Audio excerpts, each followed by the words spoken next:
Hello everyone, my name is Tim Wech and I am the Director of Program Management Solutions at Network Partners. Welcome to this re-recording of our Brunch and Learn webinar, a practical EU MDR, IVDR program management framework, setting you up for success, originally presented live on May 28, 2020. During the original presentation, we experienced an error that caused the recording to start very late, so we are taking this opportunity to re-record the body of the presentation to make it available for on-demand viewing.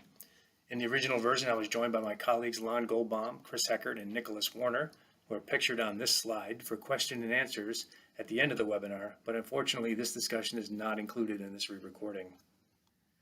During the original webinar presentation, someone asked this question: why are we presenting on the topic of MDR program planning mere days after the original date of application of MDR?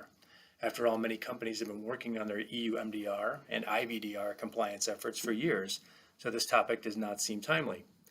This is true, and for people working on well-structured MDR or IVDR programs that are running well and making good progress against your company's strategic objectives, you're unlikely to gain much value from this presentation. However, we know many companies continue to struggle to get fully organized and are regularly discovering new requirements and scope elements in their MDR and IVDR compliance initiatives. Viewers whose programs fall into this latter category may derive some value from the information described here. A back-to-basics approach that focuses on strong and effective sponsorship, a well-defined program structure infused with clear roles and responsibilities, and pervasive and frequent planning activities supported by an adequate number of qualified project management and other resources. That said, here's a short disclaimer. There are many ways to organize EU MDR and IVDR programs. The perspective and approach we offer here is informed by our real-life experiences supporting clients on these programs, along with project management best practices. The team structure shown, however, may not be the correct approach for your company, as the specific requirements of your product families, along with various environmental and organizational factors, will always determine the best approach. The presentation begins by focusing on program structure. A common language has the power to unite an organization, so with this in mind, I'll describe why MDR and IVDR projects are really programs, by first level setting on a few standard definitions and examining the relationships between programs and projects. From here, we'll examine a typical EU MDR or IVDR program structure and talk about some of the key infrastructure elements and recommended foundational activities that may be required to support program success. And we'll close by discussing a structured planning approach we recommend using at both the program integration and project workstream levels, and describe some objectives and planning considerations for a few select work streams. This may be self-evident, but I wanted to underscore the point that MDR and IVDR compliance initiatives are really programs. For level setting, here are the Project Management Institute definitions of a project: a temporary endeavor undertaken to create a unique product, service, or result, and a program, a group of related projects managed in a coordinated manner to obtain benefits not available by managing them individually. Establishing a program always comes with some degree of overhead, so this is typically only done when the benefits of the coordinated management of related projects outweighs the cost of this overhead. For MDR and IVDR programs, this is certainly the case. So what are the benefits of an MDR or IVDR program structure? Well, for one, a program level team provides a single pathway to the executive sponsor or sponsors and the governance structure for all the related projects. This allows strategies and priorities to be determined and communicated clearly across all projects. Additionally, resource needs, change information, issues, and conflicts can be more effectively managed. The program team will also perform the cross-project integrations necessary for the strategic objectives to be achieved.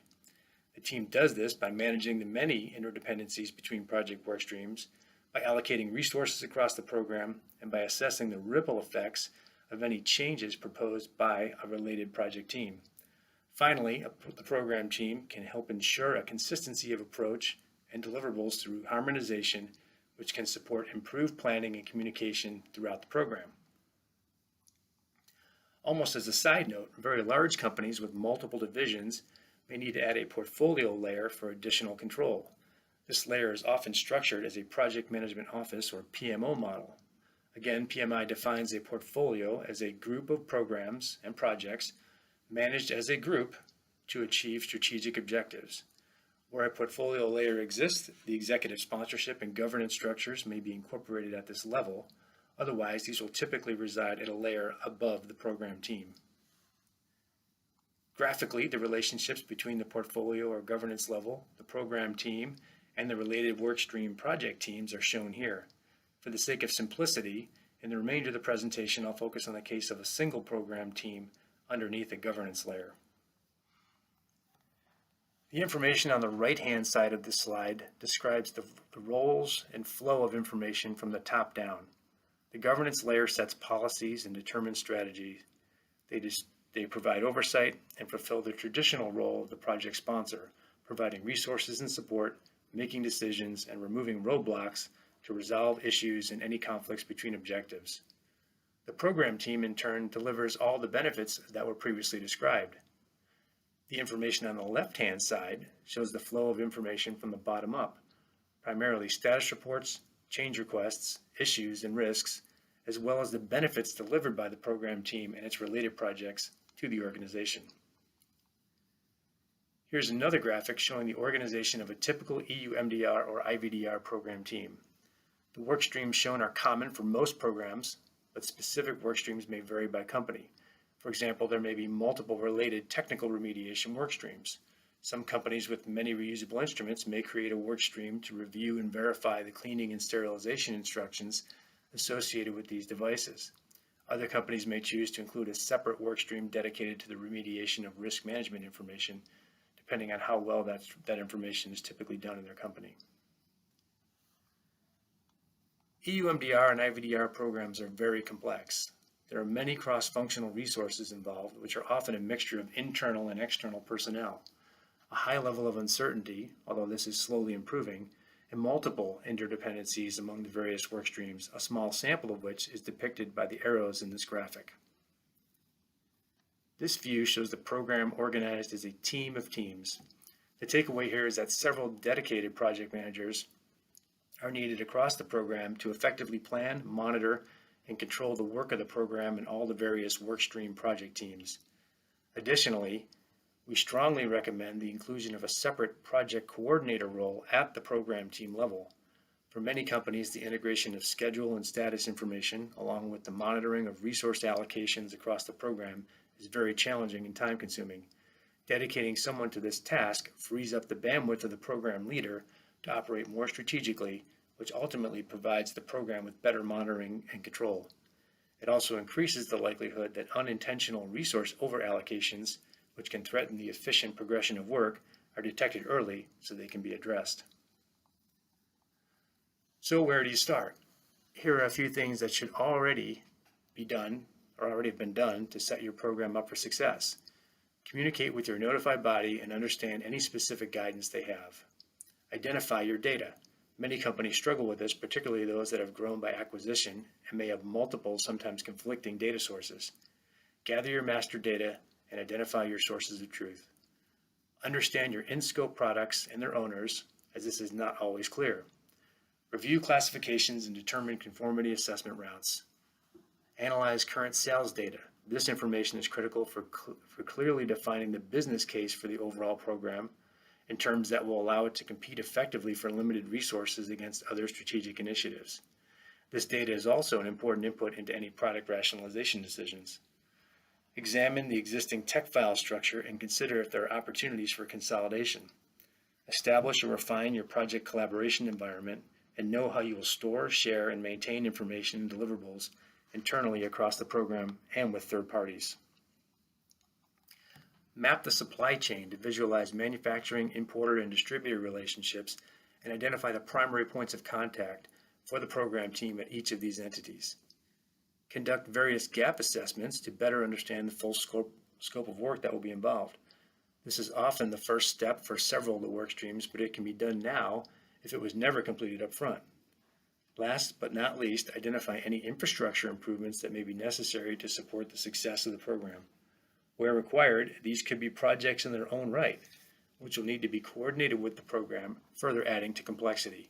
For example, is your existing labeling system capable of supporting the scale of the labeling change implementation effort?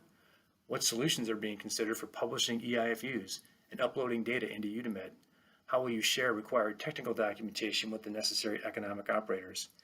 And do you possibly need to digitize any paper-based records? This graphic is a little busy, but it's useful to describe the approach to planning we recommend at both the program and project workstream levels to produce the project management deliverables shown outlined in black, specifically the project charter or plan, the schedule model, and the risk register. From left to right, the goals and objectives are determined for the program or workstream in accordance with the company's strategic priorities. Team members are assigned and roles and responsibilities are established. Team members participate in scope definition through the creation of a work breakdown structure. Team member accountabilities for the various activities included in the work breakdown structure are determined through the responsibility assignment matrix, or RAM. Team members also agree on the logical sequencing of WBS activities and capture this information in a logic diagram, which is an extremely useful artifact. They also provide input on estimated task durations.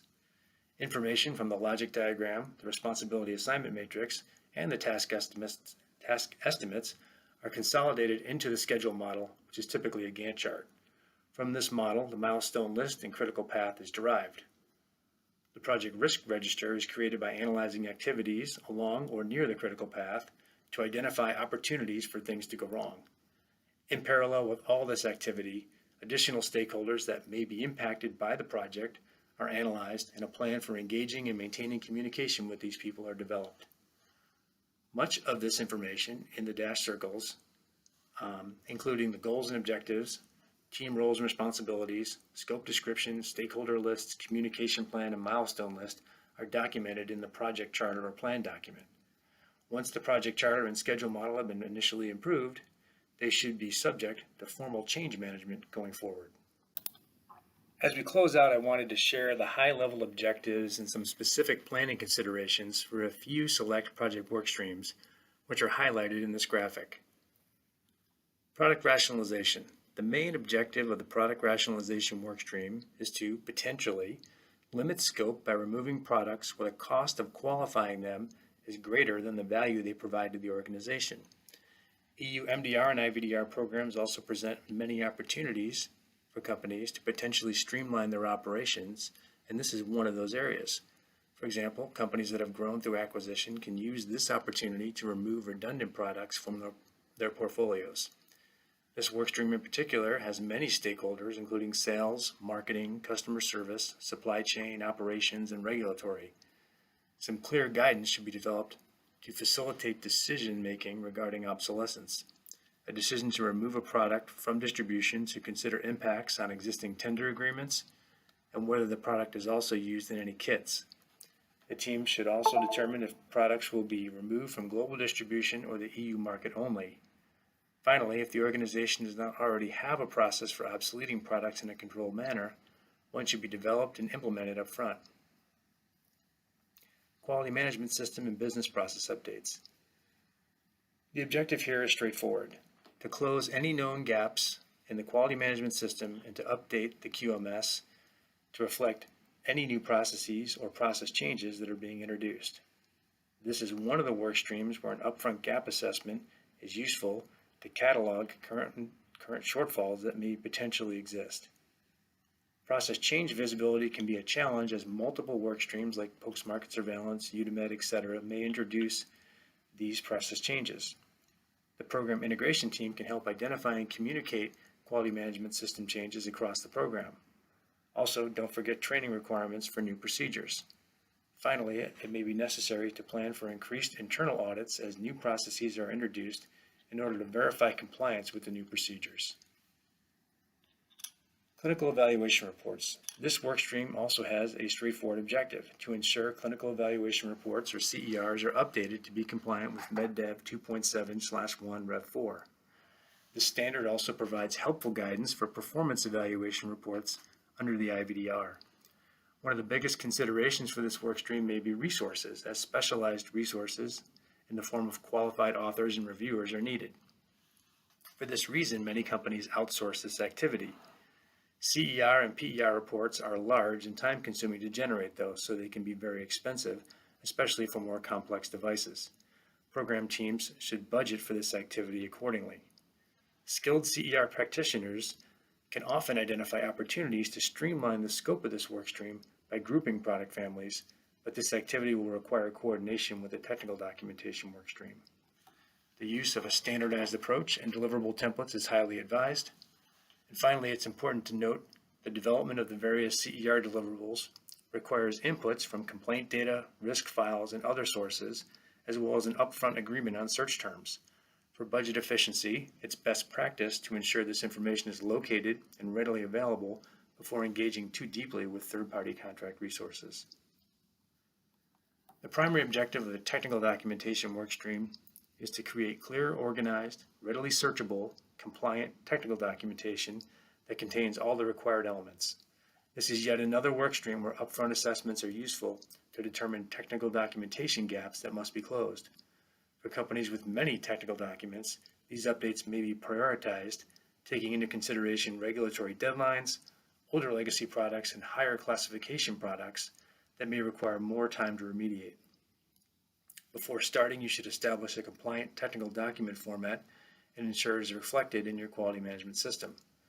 Finally, sampling several technical documents across your product portfolio can help identify areas of weakness, and this can be an important input into planning for technical remediations. Labeling, UDIs, and EIFUs. Finally, in lieu of describing the objectives and considerations for the labeling, UDI, and EIFU workstream, I'd like to take this opportunity to invite everyone to attend our upcoming webinar series on EU MDR product labeling, where we'll take a deep dive into this topic, including an overview of the EU MDR labeling changes, the finer points of a labeling process assessment, and expert guidance on how to choose and properly implement a global labeling system if that's a consideration for your company. Thank you for listening to this webinar. My contact information is shown on this slide. If you are currently or have previously been involved in an EU MDR or IVDR compliance program, please connect with me. I am always interested to speak with other industry professionals to learn about their own unique experiences and lessons learned from navigating these complex programs.